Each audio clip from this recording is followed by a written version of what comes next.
Who are some of the worst romance scammers who will pull a sad scam on anyone? Let's find out, starting with number 5, sell the house.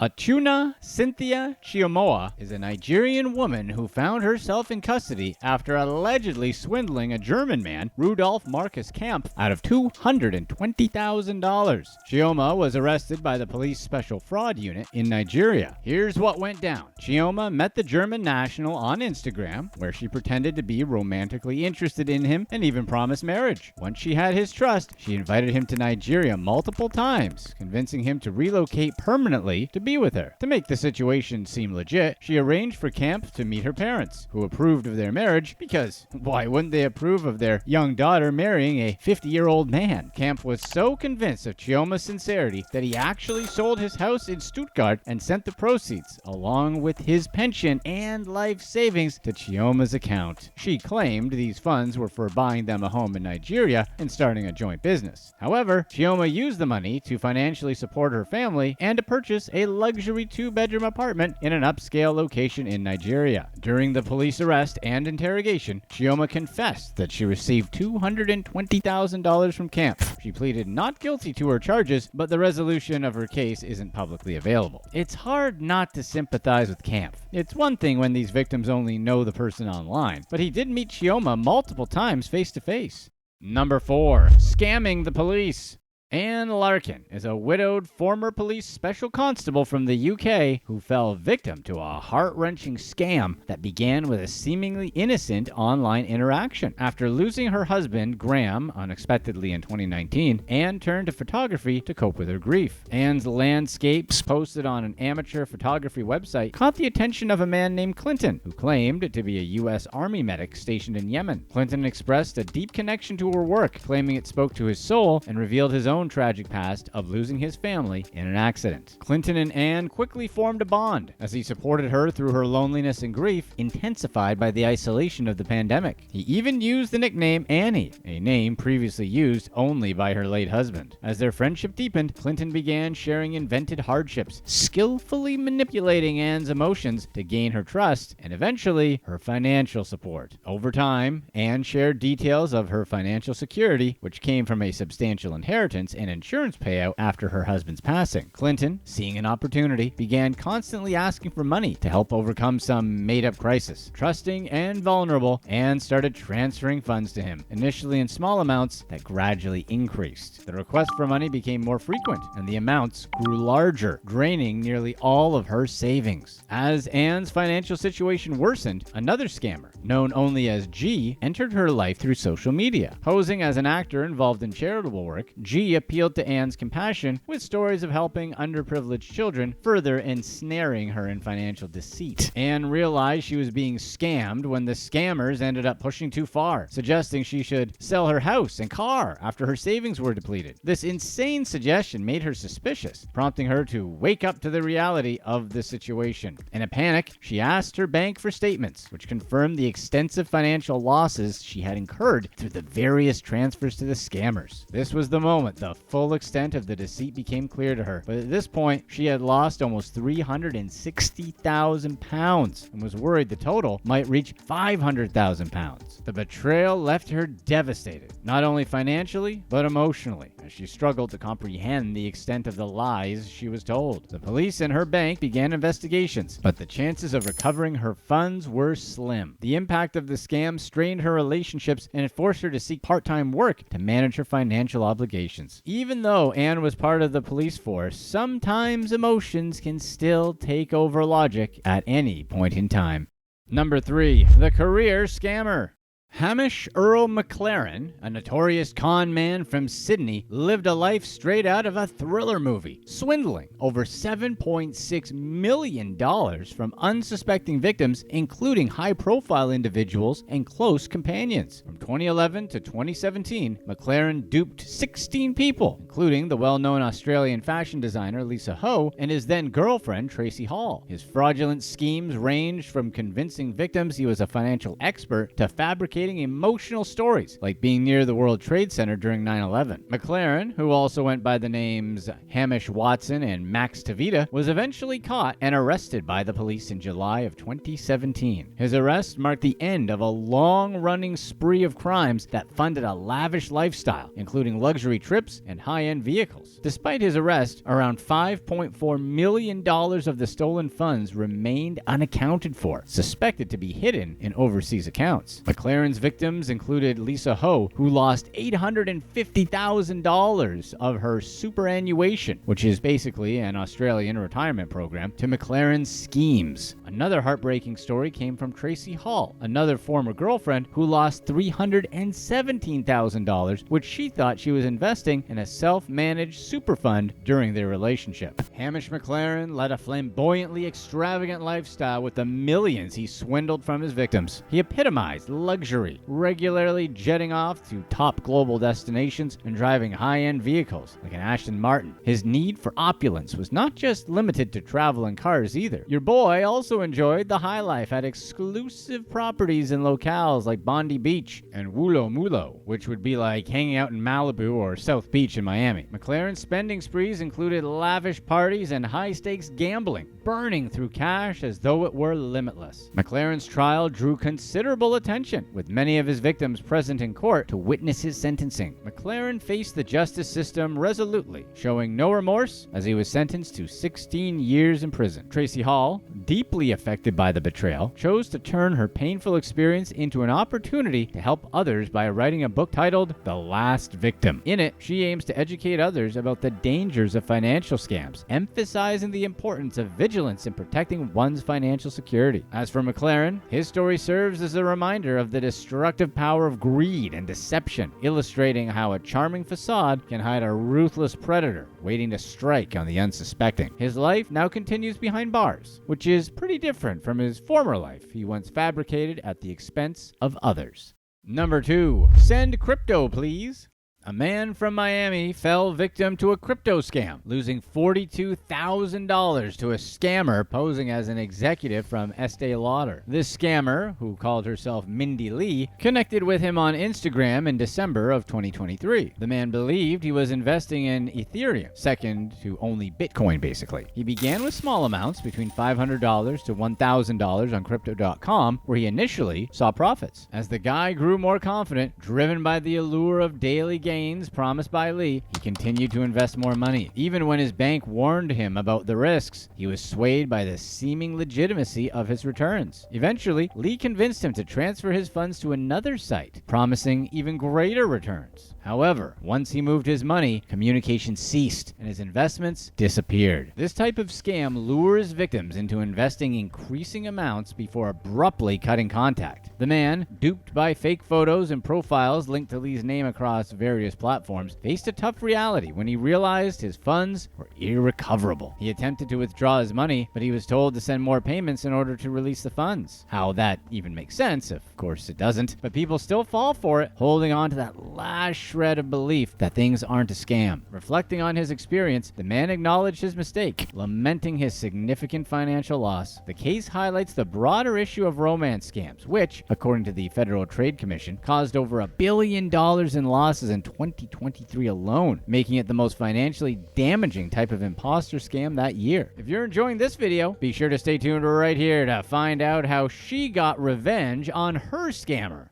Number 1. The Revenge Group. Brazilian Caio da Silva scammed 11 women out of a total of nearly $355,000 by posing as a charming and successful guy on dating apps. According to the Brazilian news magazine Fantástico, which is Brazilian for fantastic, he adopted various personas, including a soap opera actor, music producer, and real estate mogul facing financial hardships. His shady activities spanned several states, including Rio de Janeiro and Sao Paulo. The story story unfolded when Tea Banjero, one of Da Silva's victims, found out about his scams through a Fantástico report. Banjero, who had met Da Silva while hospitalized, was conned out of about $200, which isn't a lot, but it was enough to piss her off, so she rallied other victims through a group chat. These women, feeling cheated and seeking justice, crafted a plan to catch Da Silva in a plot straight out of a Lifetime movie. They set up a fake profile on Tinder, lured him to a Rio de Janeiro restaurant, and coordinated with police to have him arrested upon his arrival. Among the victims was Thalita Silva, a lawyer from Rio, who had loaned Da Silva $9,900 after he convinced her of a dire financial need related to his farm. Fortunately, she managed to recover her money. Other women weren't as lucky. One recounted how she took out a bank loan of nearly $3,000 because Da Silva needed to pay a fine for his farm, only to end up lending him close to $29,000. Da Silva used Silva's money for extravagant purchases, totaling $9,900 on clothes, fragrances, and dining out, all the while promising repayment that never came. As these women chatted about things and put the pieces together, they discovered inconsistencies in his stories and false claims about his identity. The scorned women's efforts were crucial in bringing Da Silva down, exposing a pattern of manipulation where he would introduce his victims to his family and create elaborate lies to gain their trust and their money. Da Silva, previously convicted of embezzlement in 2019, but sentenced only to community service, faced multiple investigations. While Da Silva's lawyers maintained his innocence to Fantástico, claiming that all his actions were simply civil offenses. But the police and his numerous victims see him as a serious criminal whose arrest was essential to prevent further scams. And still, this guy continued to run his scams, even during 5 ongoing investigations, showing that he clearly ran out of F's to give. As of the release of this video, Da Silva is still awaiting trial.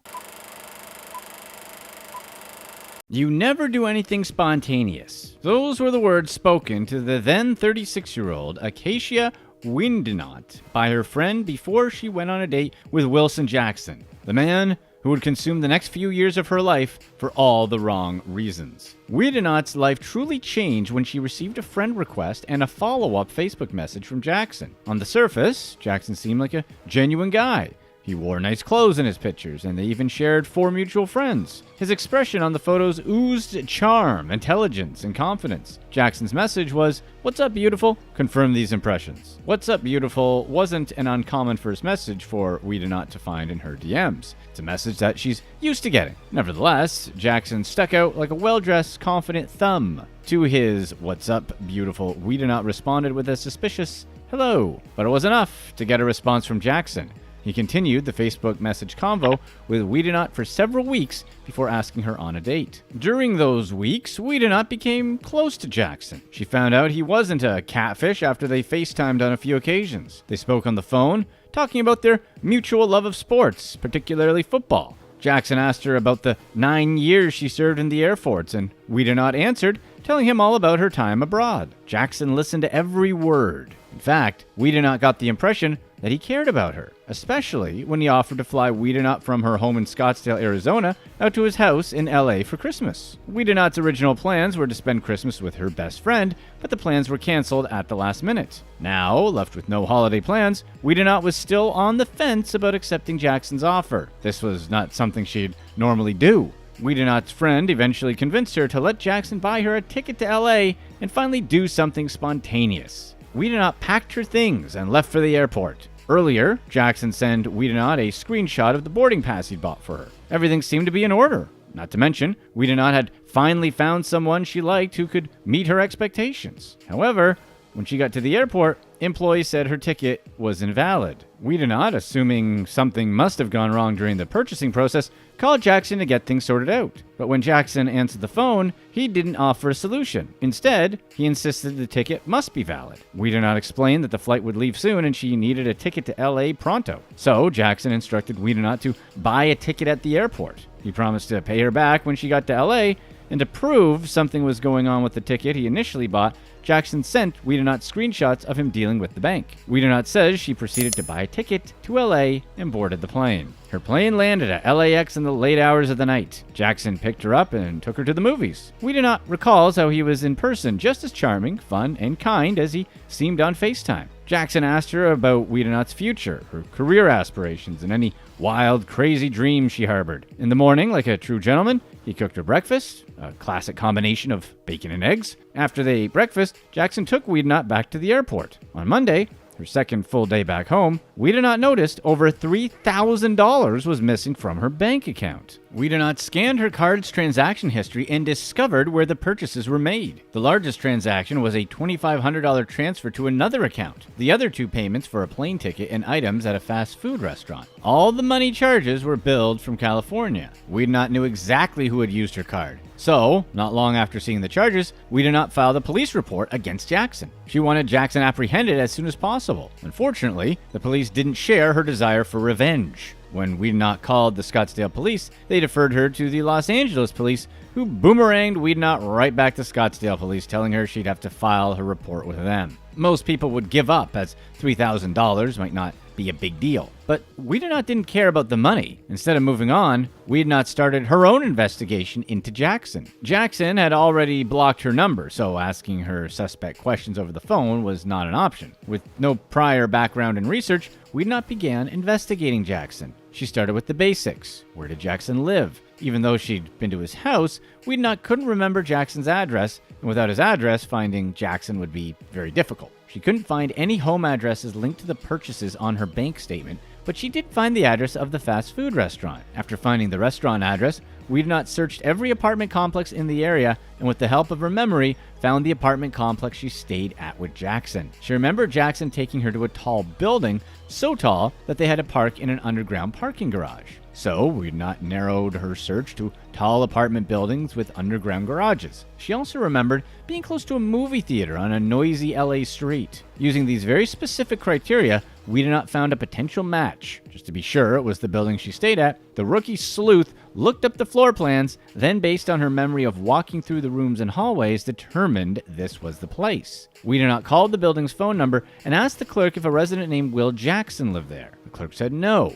and Wiedenot felt a dreadful epiphany wash over her. Will Jackson was not his real name. Wiedenot kept digging. She used methods she initially learned from MTV's Catfish, such as reverse Google image searches on Jackson's Facebook page. Eventually, one of those reverse searches yielded a link to a social media account under a different name. The account had an email written in the bio. Wiedenot dug deeper into the email account and discovered it belonged to someone named Sincere Jackson. Wiedenot kept digging and Googled the name. The results were mostly unrelated, except for one article. The article was small, only 85 words, but it contained some vital info on Jackson. Oddly enough, the article's publisher was from Orlando, a local paper called the West Orlando News. In 2011, the Orlando News published an article on Jackson, saying that the police department were searching for victims willing to come forward and testify against Jackson. Alongside the victim's story was a mugshot of Jackson, who Wiedenot easily recognized. The real question was, who are these victims? And what did Jackson do to them? Was it similar to what he did to her? Detective Wiedenot would soon find out. In 2007, a Florida woman who gave reporters the alias Shonda Porter dated Jackson. She described him as a snake who could shed his skin on command and become anyone he needed to be. But that isn't how Jackson saw himself. Porter dated Jackson long enough to notice a large tattoo on his back, written in bold, daring letters, "Outlaw." Wiedenot would later discover, after some more online sleuthing, that Jackson grew up as anything but an outlaw. According to public records, Jackson was born in Daytona Beach, Florida. Contrary to his tattoo, Jackson was raised in a conservative Christian household. Growing up, he did everything he could to escape his family's culture. As a young man, Jackson attempted to start a rap career under the name Da Truth. However, Da Truth wasn't very good. Jackson spent his early years bouncing around Florida, mainly between Tallahassee and Orlando, all the while claiming to his many girlfriends he was playing football and writing bars. In reality, Jackson was learning how to scam people, specifically successful young women on social media and dating apps. These girls saw Jackson the same way Wiedenot had. Handsome, well-dressed, tall, fit-looking man with charm to impress even the most skeptical women. He used these attributes to lure dozens of women into trusting him. After contacting other victims and hearing their stories, Wiedenot discovered Jackson's operation. She also realized how similar her story was to other victims. On a basic level, all the other victims, including Wiedenot, had a few common experiences. They were contacted by Jackson, usually online, talked with him for a while, then he asked them for a favor or some kind of big purchase with the promise of reimbursement, after which Jackson would either not pay them back or steal their bank information and disappear, seemingly without a trace, until he met Wiedenot, of course. She was the only victim who cared enough to track him down. In fact, no one did more than her in finding so-called Will Jackson, whose birth name was Wilson Edward Jackson. However, he used the name Sincere often, which was why Wiedenot had such a tough time finding him. But when she did, Wiedenot finally saw how extensive Jackson's scamming truly was. Before she continued her research on the other victims, Wiedenot contacted a professional, then 55-year-old LAPD detective Stephanie Kratchier. By 2018, when Wiedenot reached out to her, Detective Kratchier had been investigating Jackson for a while, ever since the charming scam artist had moved to LA back in 2014. Wiedenot could not arrest Jackson herself, but Kratchier could. The Scottsdale sleuth presented Kratchier with all the evidence she collected so far and convinced the LA detective that Jackson needed to be arrested immediately. Kratchier, however, had a lot on her plate. The city of Angels was filled with scamming demons, and small-scale scams like Jackson's were not a number one priority. Nevertheless, the overworked and overwhelmed detective promised Wiedenot she would arrest Jackson as soon as possible. Wiedenot hung up the phone feeling confident that Kratchier would take care of the arrest. In the meantime, however, Wiedenot could not let the case go. So far, Kratchier only had 8 victims who'd reported Jackson to the authorities. Wiedenot was determined to find more.